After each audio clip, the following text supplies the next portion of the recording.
ಕನ್ನಡದಲ್ಲಿ ಬೋರ್ಡ್ ಇರಬೇಕು, 60% ಅಷ್ಟು ಕನ್ನಡದಲ್ಲಿ ಇರಬೇಕು ಅನ್ನುವಂಥ ವಿಚಾರಕ್ಕೆ ಸಂಬಂಧಪಟ್ಟಂತೆ ರಾಜ್ಯ ಸರ್ಕಾರ ಮತ್ತು ಕರ್ನಾಟಕ ರಕ್ಷಣಾ ವೇದಿಕೆಯ ನಡುವೆ ದೊಡ್ಡ ಮಟ್ಟದ ಒಂದು ತಿಕ್ಕಾಟ ನಡೆದಿದೆ.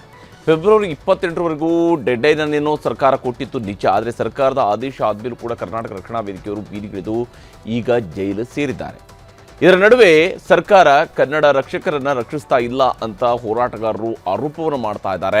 ಕಾನೂನು ಕೈಗೆತ್ತಿಕೊಂಡ್ರೆ ಸುಮ್ಮನೆ ಇರೋದಕ್ಕೆ ಸಾಧ್ಯ ಇಲ್ಲ ಅಂತೇಳಿ ಮುಖ್ಯಮಂತ್ರಿ ಸಿದ್ದರಾಮಯ್ಯನವರು ಕೂಡ ಎಚ್ಚರಿಕೆಯ ಸಂದೇಶವನ್ನು ರವಾನಿಸಿದ್ದಾರೆ. ಆದರೆ ಇದರ ನಡುವೆ ಕನ್ನಡ ಹೋರಾಟಗಾರರ ಈ ಹೋರಾಟಕ್ಕೂ ಕೂಡ ಒಂದು ಹಂತದ ಯಶಸ್ಸು ಸಿಕ್ಕಿದೆ. ಅದರ ವರದಿಯನ್ನು ನಿಮಗೆ ತೋರಿಸ್ತೀನಿ.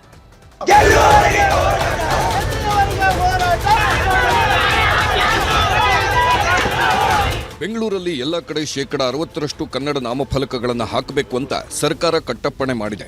ಇದರ ಬೆನ್ನಲ್ಲೇ ನಿನ್ನೆ ನಾರಾಯಣಗೌಡ ಬಣದ ಕರ್ನಾಟಕ ರಕ್ಷಣಾ ವೇದಿಕೆಯವರು ಬೆಂಗಳೂರು ತುಂಬೆಲ್ಲ ರ್ಯಾಲಿ ನಡೆಸಿದ್ರು. ಸಾದಳ್ಳಿ ಗೇಟ್ ಬಳಿ ಪೊಲೀಸರು ರ್ಯಾಲಿ ತಡೆದು ನಾರಾಯಣಗೌಡ ಸೇರಿ ಕರಾವೆ ಕಾರ್ಯಕರ್ತರನ್ನ ವಶಕ್ಕೆ ಪಡೆದ್ರು. ಇದರಿಂದ ರೊಚ್ಚಿಗೆದ್ದ ಕಾರ್ಯಕರ್ತರು ಬಸ್ ಚಕ್ರದ ಗಾಳಿ ಬಿಟ್ಟು ಸಿಕ್ಕ ಕಡೆ ಕಲ್ಲು ತೂರಿ ಮಾಲ್ ಮೇಲಿದ್ದ ಇಂಗ್ಲಿಷ್ ಬೋರ್ಡ್ ಅನ್ನು ಕಿತ್ತೆಸೆದು ಆಕ್ರೋಶ ಹೊರಹಾಕಿದ್ರು. ಇಷ್ಟೆಲ್ಲ ಆಕ್ರೋಶ ಹೊರಹಾಕಿದ ಕರಾವೆ ಅಧ್ಯಕ್ಷ ನಾರಾಯಣಗೌಡ ಸೇರಿ 53 ಜನ ಪರಪ್ಪನ ಅಗ್ರಹಾರ ಜೈಲು ಸೇರುವಂತೆ ಮಾಡಿದೆ. ಕರಾವೆ ಅಧ್ಯಕ್ಷ ನಾರಾಯಣಗೌಡ ಮತ್ತು ಅವರ ಸಂಘಟನೆ ಸದಸ್ಯರು ಬರೀ ಪ್ರತಿಭಟನೆ ಮಾಡಿದ್ರೆ ಯಾರೂ ಕೇಳುತ್ತಿರಲಿಲ್ಲ. ಸಾರ್ವಜನಿಕ ಆಸ್ತಿಪಾಸ್ತಿ ಹಾಳು ಮಾಡಿದ್ದಾರೆ, ಪೊಲೀಸರನ್ನ ನಿಂದಿಸಿದ್ದಾರೆ, ಪೊಲೀಸರ ಮೇಲೆ ಉಗಿದಿದ್ದಾರೆ, ರಸ್ತೆ ನಿಯಮಗಳನ್ನು ಉಲ್ಲಂಘಿಸಿದ್ದಾರೆ ಅಂತ ಚಿಕ್ಕಜಾಲ ಠಾಣೆ ಪಿಎಸ್ಐ ಲಿತೀನ್ ದೂರು ನೀಡಿದ್ರು. ದೂರಿನನ್ವಯ ಇರೋಬರೋ ಕೇಸ್ಗಳನ್ನೆಲ್ಲ ಕಾನೂನಿನಡಿ ಹಾಕಿ ನಾರಾಯಣಗೌಡ ಬಣದ ಮೇಲೆ 10 ಎಫ್ಐಆರ್ ಹಾಕಲಾಗಿತ್ತು. 53 ಜನರನ್ನ ಬಂಧಿಸಿ ಬೆಳಗ್ಗಿನ ಜಾವ ನ್ಯಾಯಾಧೀಶರ ಎದುರು ಹಾಜರುಪಡಿಸಿದ್ರು. ಕೋರ್ಟ್ 14 ದಿನ ನ್ಯಾಯಾಂಗ ಬಂಧನ ವಿಧಿಸುತ್ತಿದ್ದಂತೆ ಪರಪ್ಪನ ಅಗ್ರಹಾರ ಜೈಲಿಗೆ ಶಿಫ್ಟ್ ಮಾಡಲಾಯಿತು. ನಿನ್ನೆ ಆಗಿರ್ತಕ್ಕಂಥ ಬೇರೆ ಬೇರೆ ಘಟನಾವಳಿಗಳನ್ನು ಆಧರಿಸಿ ಒಟ್ಟು ಬೇರೆ ಬೇರೆ ಪೊಲೀಸ್ ಠಾಣೆಗಳಲ್ಲಿ 10 ಅಪರಾಧ ಪ್ರಕರಣಗಳು ದಾಖಲಾಗಿದ್ದಾವೆ. ಒಟ್ಟು 53 ಜನರನ್ನು ಇದುವರೆಗೆ ನಾವು ಬಂಧಿಸಿ ಅವರನ್ನು ನ್ಯಾಯಾಂಗ ಬಂಧನಕ್ಕೆ ಒಪ್ಪಿಸಿದ್ದೇವೆ. ಕರ್ನಾಟಕ ರಕ್ಷಣಾ ವೇದಿಕೆಯ ಅಧ್ಯಕ್ಷರಾದಂಥ ನಾರಾಯಣಗೌಡರು ಮತ್ತು ಅವರ ಎಲ್ಲ ಬೇರೆ ಪದಾಧಿಕಾರಿಗಳು ಮತ್ತು ಇತರ ಘಟನೆಗಳನ್ನು ಮಾಡಿದ್ರು. ಪ್ರಮುಖವಾಗಿ ಕೆಲವು ಕಡೆಗಳಲ್ಲಿ ರೆಡ್ ಹ್ಯಾಂಡಿಗೆ ಸಿಕ್ಕಿದ್ರು, ಅವನ್ನೆಲ್ಲ ನಾವು ಬಂಧಿಸಿ ನ್ಯಾಯಾಲಯಕ್ಕೆ ಒಪ್ಪಿಸಿದ್ವಿ. ನಾರಾಯಣಗೌಡ ಸೇರಿ ಕರಾವೆ ಸದಸ್ಯರ ಬಂಧನ ಮಾಡಿದ್ದು ಅಕ್ರಮ ಅಂತೆ, ದೌರ್ಜನ್ಯ ಅಂತೆ. ಹೀಗಂತ ಸರ್ಕಾರದ ಮೇಲೆ ಜೈಲಿಗೆ ಹೋಗುವ ಮುನ್ನ ನಾರಾಯಣಗೌಡ ಆಕ್ರೋಶ ಹೊರಹಾಕಿದ್ರು. ಸಿಎಂ ಮನೆಗೆ, ಗೃಹ ಸಚಿವರ ಮನೆಗೆ ಮುತ್ತಿಗೆ ಹಾಕಲು ರಾಜ್ಯಾದ್ಯಂತ ಹೋರಾಟ ನಡೆಸಲು ಕರೆನೂ ಕೊಟ್ಟರು. ಯಾವ್ದ್ರಿ ಬೂಟಾಟಿಕೆ ಇದೆಲ್ಲ? ಬೂಟಾಟಿಕೆ ಸರ್ಕಾರನ ನಿಮ್ದು? ಯಾವ್ದು ಸೀಮೆಗೆ ನಿಮ್ ಕನ್ನಡ ಪ್ರೇಮ? ಯಾವುದು ನಿಮ್ದು ಕನ್ನಡದ ಕಳಕಳಿ? ನಿಜವಾದ ಕನ್ನಡದ ಕಳಕಳಿ ಇದ್ರೆ ನೀವು ಸರಿಯಾದಂತ ತೀರ್ಮಾನವನ್ನು ತಗೊಳ್ಳಿ. ಇಲ್ಲದೆ ಹೋದ್ರೆ ಮುಂದೆ ಲೋಕಸಭಾ ಚುನಾವಣೆ ಬರುತ್ತೆ. ಕಲಿಸ್ತೀವಿ, ನಿಮಗೆ ಪಾಠ ಕಲಿಸ್ತೀವಿ. ನಮ್ಮನ್ನೆಲ್ಲ ಬಳಸ್ಕೊಂಡ್ರಲ್ರಿ ನೀವು ಚುನಾವಣೆಗೆ.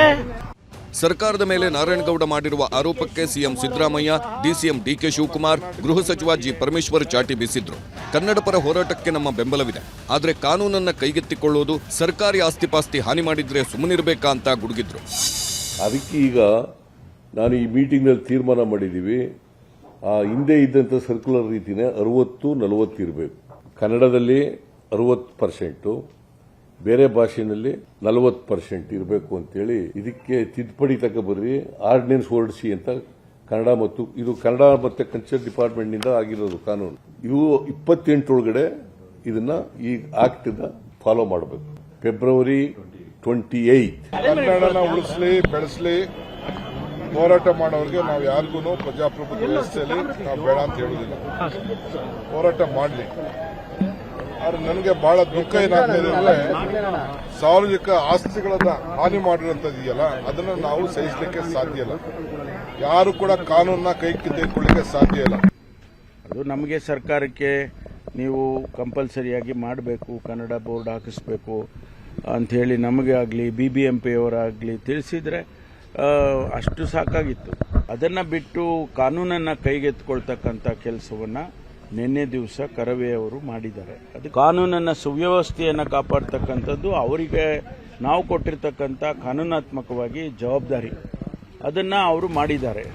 ಕರಾವೆ ರಾಜ್ಯಾಧ್ಯಕ್ಷ ನಾರಾಯಣಗೌಡ ಬಂಧನ ಖಂಡಿಸಿ ಹಾಸನದ ಕರಾವೆ ಕಾರ್ಯಕರ್ತರು ಬೀದಿಗಿಳಿದರು. ರಾಷ್ಟ್ರೀಯ ಹೆದ್ದಾರಿ 75ರ ಭುವನಹಳ್ಳಿ ಕ್ರಾಸ್ ಬಳಿ ಕಾರ್ಯಕರ್ತರು ಹೆದ್ದಾರಿ ತಡೆಗೆ ಮುಂದಾದಾಗ ಪೊಲೀಸರು ವಶಕ್ಕೆ ಪಡೆದಿದ್ದಾರೆ.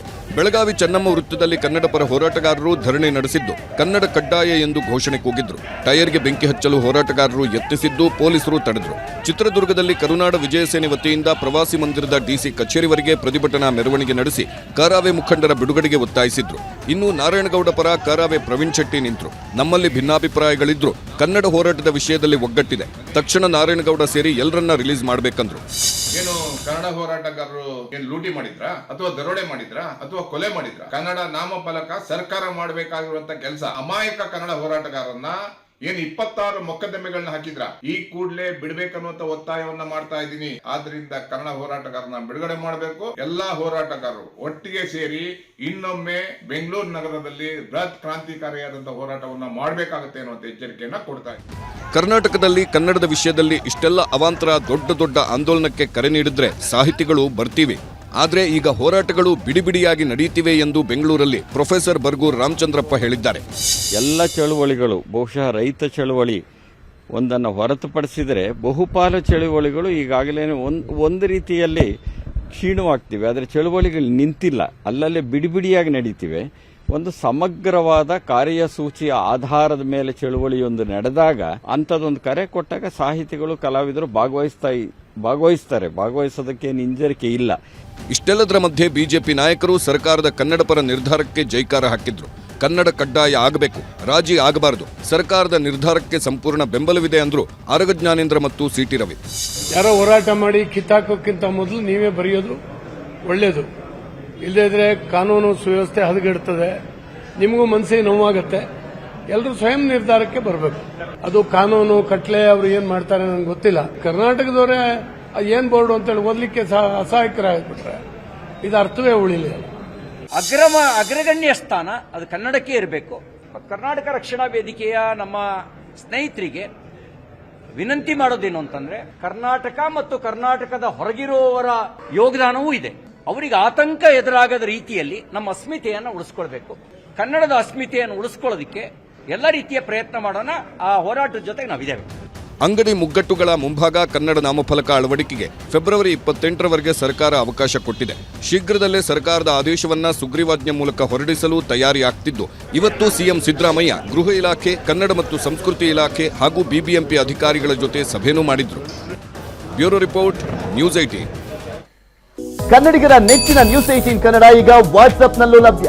ಕರ್ನಾಟಕ, ದೇಶ, ವಿದೇಶಗಳ 360 ಡಿಗ್ರಿ ಸುದ್ದಿಯ ವಿವರಗಳನ್ನ ನಿಮ್ಮ ಕೈ ಬೆರಳುಗಳಲ್ಲೇ ಪಡಿಲಿಕ್ಕೆ ಈ QR ಕೋಡ್ ಅನ್ನ ಸ್ಕ್ಯಾನ್ ಮಾಡಿ, ನಮ್ಮ ಚಾನಲ್ ಫಾಲೋ ಮಾಡಿ, ನೋಟಿಫಿಕೇಶನ್ ಆನ್ ಮಾಡಿ.